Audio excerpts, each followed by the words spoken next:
Alright, back with some more gaming. I want to make a little note though.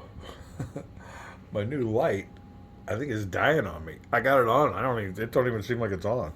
I don't know. It just got really dim. I turned it on this morning, and I guess that's what you get when you pay for your $20 light. But yeah, it ain't putting out any light. I don't think, unless it's just me, but I don't think so. Yeah, the light's dying. Need a new lamp now. So hopefully we got enough light here, which is my fluorescence. But anyway, we are back. I'm gonna try to figure out what's going on. We got the Muslim player getting ready to move.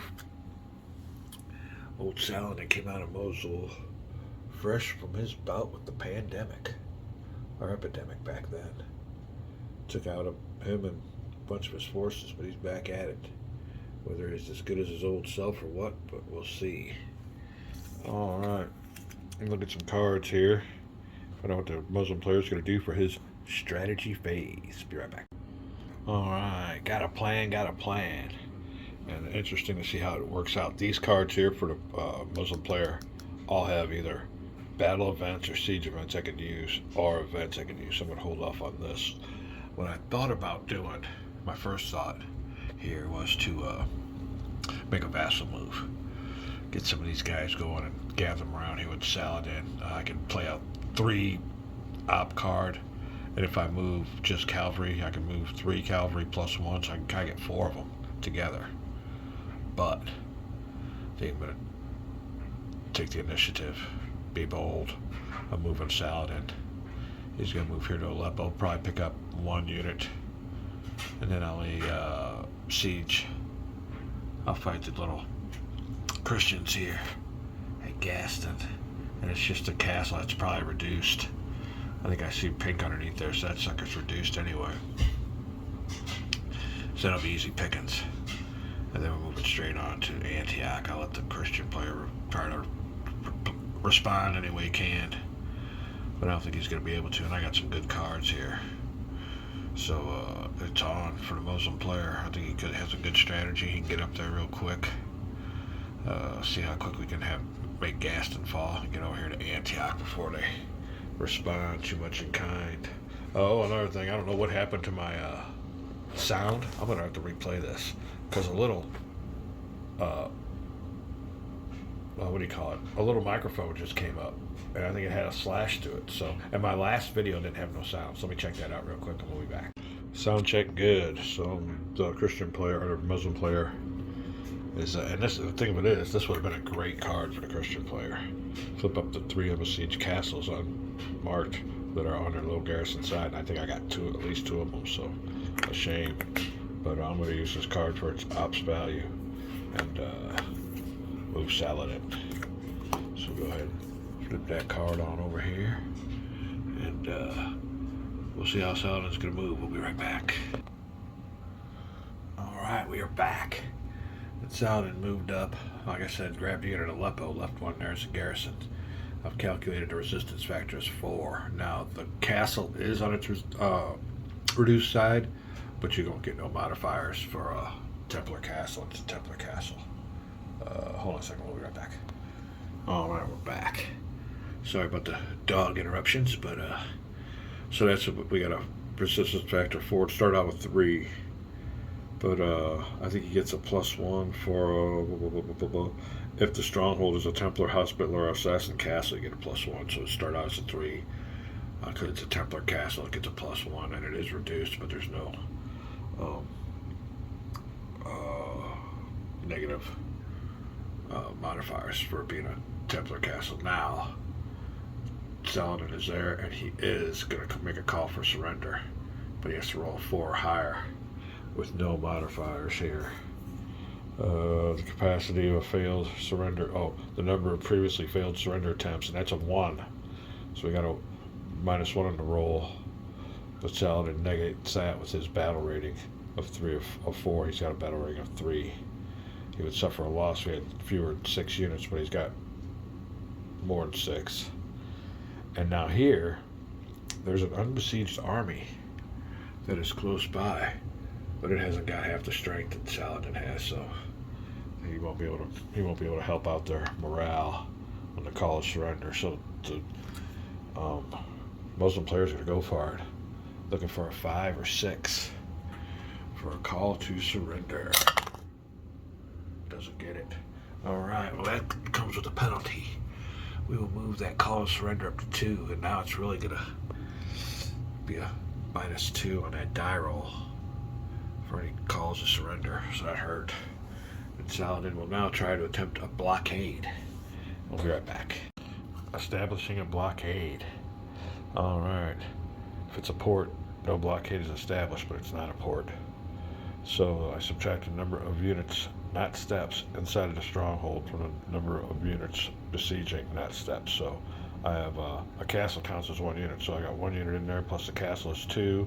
There's 7 that's attempting the blockade. So you must roll that number, which is a 5 or less, on a d6 to successfully implement a blockade. So that shouldn't be too bad.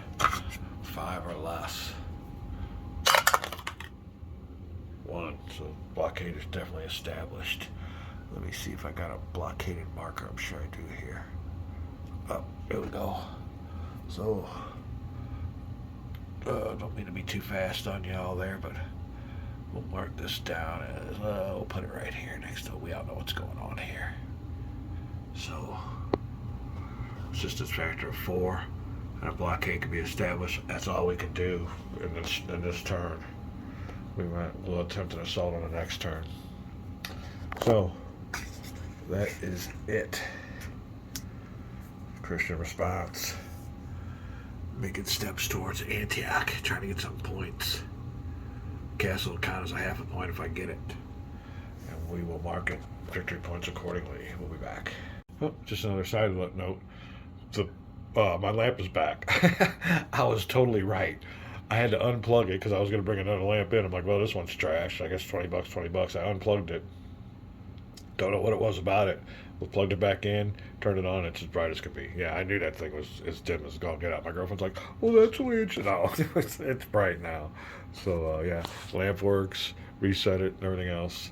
Stomach still hurts a little bit. I've been taking showers and taking Imodium, but, man, I woke up this morning feeling great. I thought I was over everything, and, yeah, I went out to breakfast. Had pancakes and eggs and sausage. Drank some milk, though. As soon as I drank that chocolate milk, it kicked in. I told her, I go, oh, my pain's back. She goes, you're lactose intolerant. So we got some Imodium. So it's all right, but it's still a little sore. But anyway, having fun playing games. We'll be back. All right, when a Muslim or Christian player's turn, he's got a nice little card for a siege event down here. Traitor and enemy ranks. Increasing resistance factor by 2. As countermeasures are taken, and I get to draw a replacement card.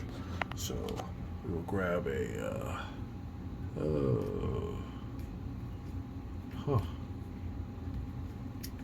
okay, well, nope. Oh, this has got to be in here. Yeah, there we go. Replace it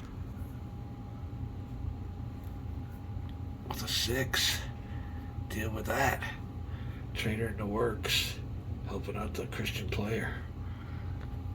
Hoping that resistance factor, the maximum is 8. We will put this card back, and we will draw a replacement card. So that card goes back, top of the deck. What we got here? Oh, we got a 2 card. Nice little painting there, and it says a Council of War. Place a Council of War marker on any Christian stack. While the marker remains, the stack may not split up or drop off units unless forced to command units. It must attempt to intercept all enemy movement it can legally intercept. It may not avoid battle or withdraw into a stronghold without fighting a battle. The markers are moved at the end of the turn when the affected stack loses a battle. Any Christian stack. This is not a good Christian event, so I won't be using this. Hold on. While the marker remains, this stack may not split up or drop off units unless forced to command limits. It must attempt to intercept all enemy movement. Yeah. Whoa. This is a Christian. Oh. Yeah, okay, yeah, I can't do that. I was going to place this on a Muslim, but on any Christian stack, so. Yeah, I don't really like this card. I don't know why I would use it. I got an attacker for sort of trebuchets for the Muslim only, so it's a scenario specific card. Oops, sorry about that. You can see down here, so I think this definitely, yeah, Muslim only, so this definitely would have helped the Muslims. Yeah, Council of War. Oh, I wonder what that means. So anyway, what I'm taking this as, if a Muslim player did place this onto the Christian stack, the Christian army would be required to do all kinds of offensive operations resulting from a Council of War. So I won't be using that. I'll use this for its ops value later on. So Christian players got two scenario-specific cards, but unfortunately, they're in my hands because they're Muslim cards. So yeah, there you go. All right, we're moving on with this game, getting very interesting. Oh, that's a deal. Right now, you zoom on in here. Now, there are such things as interceptions, avoidance of battles, and stuff like that. But right now, I just don't see it happening. Those units outside of that castle there, I wanted to put in there because I could use all the resistance factors I can get. So nothing really going on here. Plus, a lot of that shadowing and stuff has to do with cavalry. And let's go look at who old Behemoth has here at Antioch. Yeah, he's got a couple of those. It's like men of war soldiers. We'd have to pull out the old greatest battles of history or something to replicate all that stuff, which would be cool. It'd be cool to have a game where you can have the strategic level, then when they fight the battle, you go to the GMT, game where they have the tactical.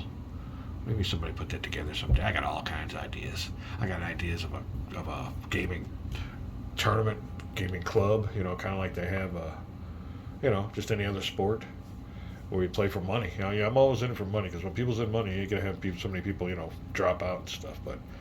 And I'm sure they do have tournaments, but I'd have a club tournaments, for just a few guys, maybe 10 guys, because I'm sure it'd be hard to have strangers unless they played a fee. But even then, sometimes they drop out. You have to be dependable. But you have ranks. Each time you win, you get a better rank, and it's all kinds of stuff. I can go on and on about my dreams, but we'll see. We'll be back. All right, Muslim players' turn. A couple notes here about the game as it's going on. That resistance factor, a big plus for the Christian players, the fact that these are Templars, and we're going to see what happens with the battle. But they definitely weren't about to surrender. So that was, even though they needed a 5 or 6, Templars weren't going to have none of it. So that kind of is an interesting note on that one. And we got some pretty strong forces here inside the city as far as the Christian player goes. So could use some reinforcements, but we'll see how long they can hang out, and we'll see how long a few Templars do against the Muslim army. Do we have us a Thermopylae in the works? We'll be right back. All right, well, I forgot all about Saladin's clemency. I'll remember it from now on when he has calls a surrender. My roll was a 3, and I needed a 4 greater. So that would have gave him a 4. So he just missed it by 1. Yeah, he needs a 4 or greater. My roll was a 3. He got a +1 for his battle rating, but the Christian player had a -1 for that failed call to surrender.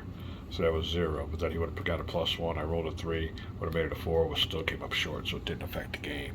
Just wanted to make note of that. Like that guy's channel, what's his name? Old Snigler. We're always a Stigler for rolls. So we'll be back.